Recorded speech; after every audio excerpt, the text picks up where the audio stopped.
Farrihn, what are we talking about today? We are talking about undereating. Oh, undereating. Something I don't enjoy doing. Girl, me neither, but something I feel like so many women are so familiar with, right? We've been taught from young ages about dieting. Diet. And everything's been thrown in our face about how to lose weight. It's always about losing. It's never about gaining, right? True. Do you find that to be true too? I do too. So let's talk about undereating. Absolutely. What does undereating look like to you?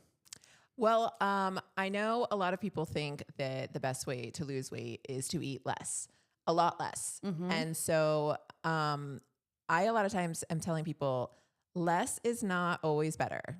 And sometimes when we're eating less, we're eating way under a deficit.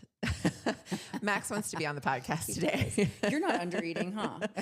Max would never undereat. So when people are undereating, a lot of times it's because they want faster results. And the faster, Max, get down.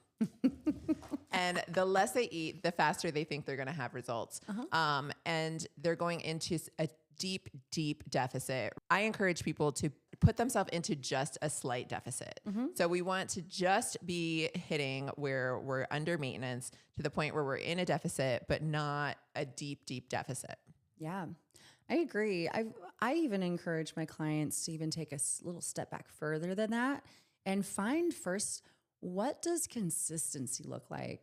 And eating consistently first. Sometimes my clients will find that when we start with just a maintenance phase amount of calories, the magic that does, that right there sometimes brings on some good amount of change. And then once we have that consistency, we can start to slightly pull away and start to see some good changes just from that. But a lot of women I run into, and when I do my discovery calls with them and talks with them, I find that they've been chronically dieting for years.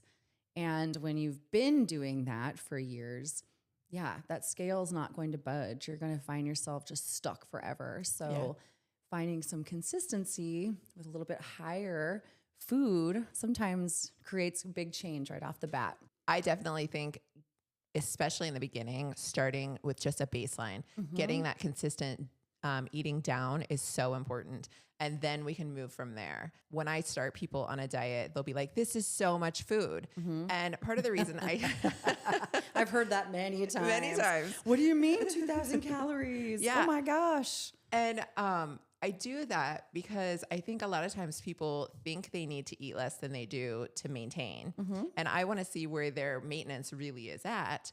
And also when we're eating healthy foods that a lot of times might be on a meal plan or on a sample plan that I would give somebody, they're higher volume foods. There's more vegetables, there's more fruit, there's more things that fill you up and look like a lot on your plate when actually the total calories might not be more than what you were eating before. It's just in different quantities, different portions, different kinds of foods. And also with that said, a lot of times people are like, this is so much food, because during the week, they may be eating 1,200 calories a day, but on the weekend, they're eating 3,000 calories a day.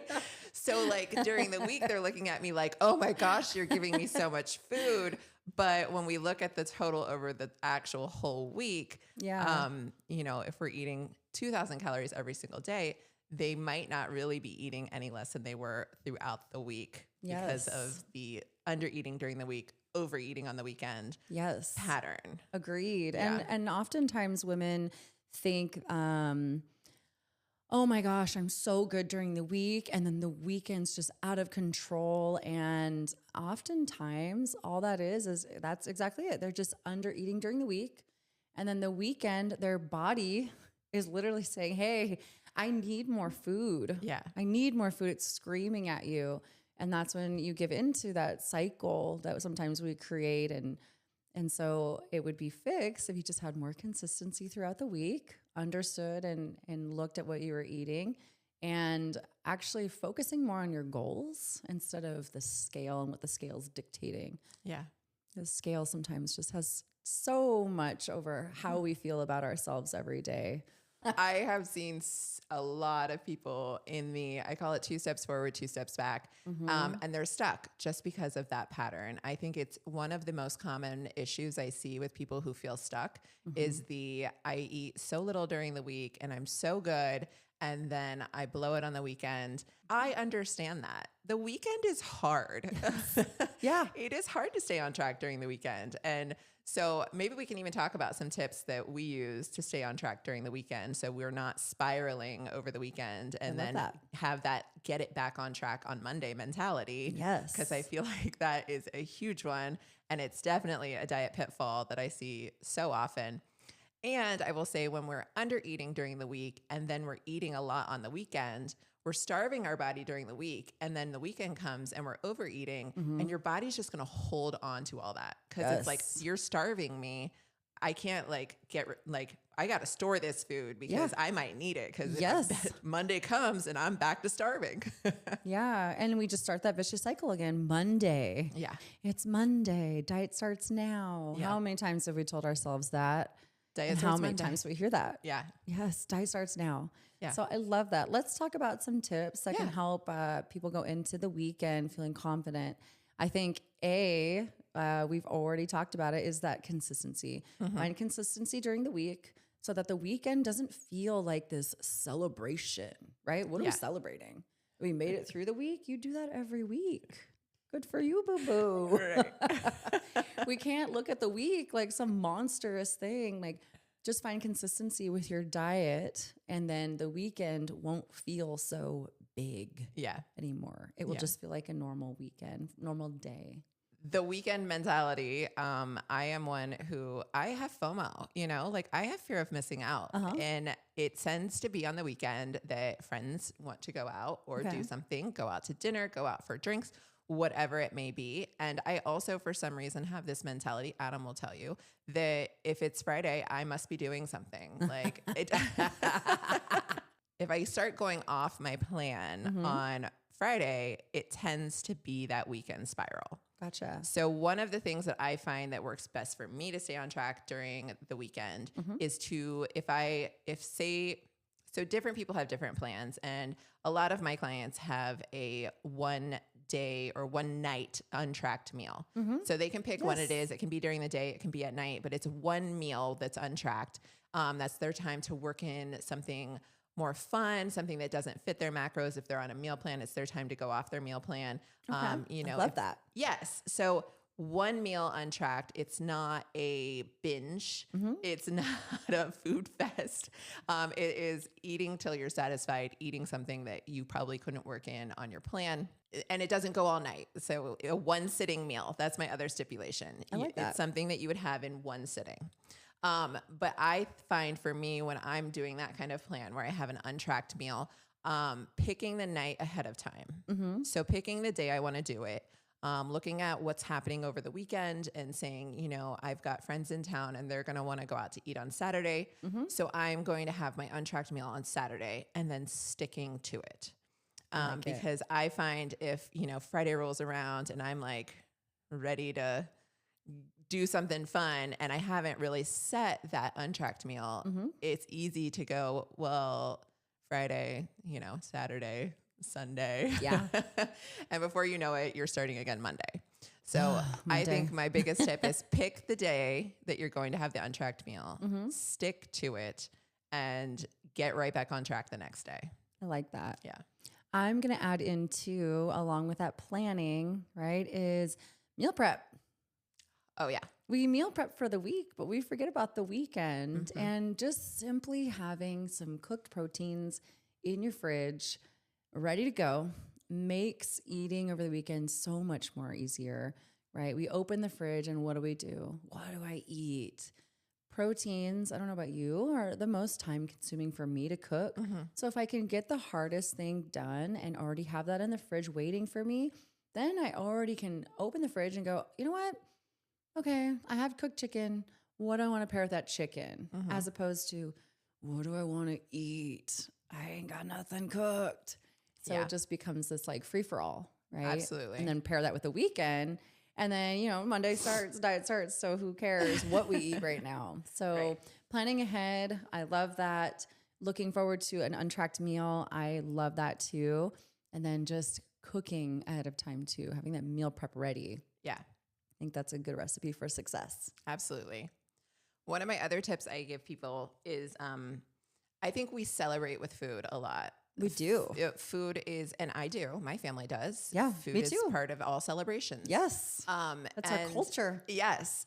And honestly, when Adam decided to do bodybuilding many, many moons ago, Many moons ago. It's been 84 years.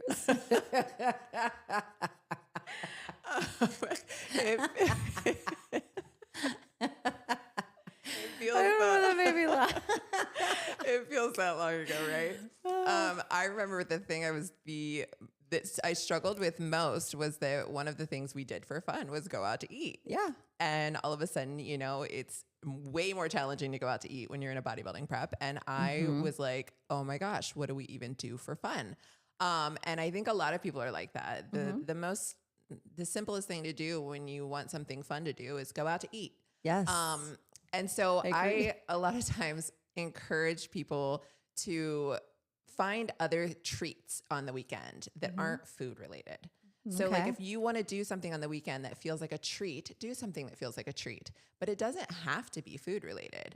You could go get a massage, or you could go get a manicure pedicure, or treat yourself to a coffee. Coffee is pretty much almost calorie free.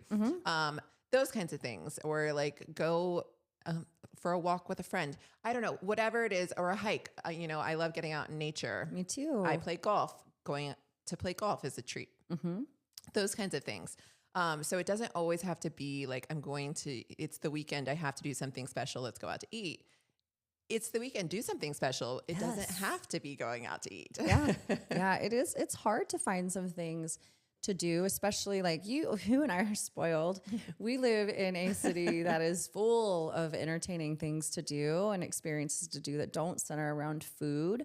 But I also agree, like we can always look at different options on how to celebrate or just relax, de-stress, right? It doesn't always have to be celebratory. Yeah. It can be about de-stressing too. Yeah. And I've also found that like just going out with my husband and my kids, I'll take them to the park too. But I often find that like, wow, what a de-stressing thing a walk does for me.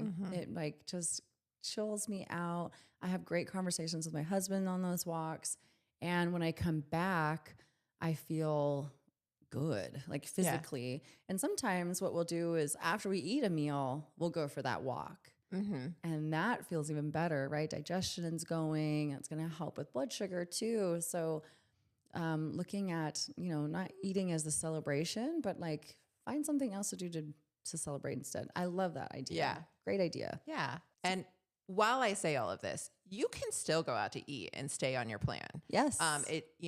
If you love going out to eat, another tip. We'll just go straight in the tip. I'm here for it. When you go out to eat, my thing I love to think about is quality over quantity. Yes. I like that. Yes. So my dad said that's actually the best diet tip I ever gave him. I like that. Is when you go out to eat, think about quality over quantity. Okay. So if I want to go out to dinner, I may get like a really nice piece of fish that somebody else is cooking. That is still a treat. And I'm still sticking to my plan. I'm having lean protein. Yeah. A nice, like I can have a baked potato or some rice, steamed veggies, and all of that stuff easily fits into my macro plan. It's nice because somebody else is cooking it. Yes. I'm getting a high quality piece of fish or steak or whatever it may be that somebody else has cooked, seasoned, flavored, all the things. And it's the work is done. Right. And exactly. And it's enjoyable. And I'm still sticking to my plan. So I think, just reframing how we think about going out to eat. And there are certain foods for me that I will admit, I'm a quantity person. And so I just avoid those. I do too. Pizza. Yes. Pizza. It's like there is no quantity of pizza that is sufficient. Yes. Or when we go to a movie theater, popcorn. I'll eat that whole damn large bag. Mm-hmm. So I just don't order it. Yeah. Or when I do, I get a small and then I split it between whoever I'm seeing the movie with. Yeah. My Same mindset thing. when it comes to pizza is if I can't eat all the pizza, I don't want any of the pizza. So I just kind of like, I love it so much, but I'm like, yeah, that's not a good food for me to have when Same. I'm trying to like be on track. Yeah, and avoiding track. those triggers is 100%. also such a great tip. Yeah. Avoid the trigger, right? If you know eating something is going to spiral you into something, don't eat it. Mm-hmm. Don't start it, Yeah. right? I know a lot of people that have just chosen to not have peanut butter in their house because it's a huge trigger food for a lot of people. Okay. And it's one that's hard to control the quantity on. You know, a Yes. tablespoon of peanut butter is a serving. It's small. It's very small. It's tiny. Like Small. It will barely like cover your piece of bread if you're making like a peanut butter jelly. like half a piece of toast. yeah. Thank you. Like that's it. Yeah. So like if you know peanut butter is a trigger for you, maybe just don't have it in the house. Yeah. Agreed. Yeah. We have a lot of that where we just like out of sight, out of mind. So there's things that are triggering that like our kids like peanut butter, right? I don't have necessarily a problem with peanut butter, but if I did, I would put it in the pantry in a different location that doesn't trigger me. Yeah. If it's straight out in front of me, I'm going to make some sexy eye contact with it. Yeah. I'm probably going to grab it. I'm probably going to go for it, right? I'm that way with pretzel chips, like pretzel thins. Mm-hmm. Don't get me started on pretzel thins. Yeah. That's my kryptonite right there. Anything pretzel. I feel like ice cream is one that I just avoid because I mean, they even have these like healthy ice creams, you know, like Halo Top, and there's like protein pints and all these ones. Yeah. But I find, you know, especially if it's in the pint form, Yep. Looks so self-serving. I can't eat half the pint and put it away or like a fourth of the pint and put it away. I'm going to eat that whole pint. And a lot of times, you know, one night I had some of the new protein pints, which as healthy ice cream goes, those are bomb. The macros are like really good on them. Okay. They are very high protein, but they're really expensive. Oh, okay. So special treat for sure. Yeah. But I ate the whole thing and I was just going to have a little bit, ate the whole thing. And then I was like, well, I guess I ate ice cream for dinner because I mean, I think the whole thing has like 400 calories. And I was like, that's about what I would eat for like my last meal. And I was like, well, I guess I just had it. Probably not the best choice, but could have been worse. It was a day's choice, right? We can make different choices the next day. Yeah. We're good. I think we got some good tips there. I think so too. I'm trying to think if there's anything else about weekend tips. Weekend tips. Oh, wait. I was like, we were originally on a different topic. We were, but Undereating. topics evolve, right? Topics evolve, evolves. I mean, what the main issue that we identified was like undereating during the week leads to overeating on the weekend. So tips for the weekend is super important. So I think so too. Yeah. Well, we will be back soon with some more lifestyle tips and we will see you later, Leaner. Bye.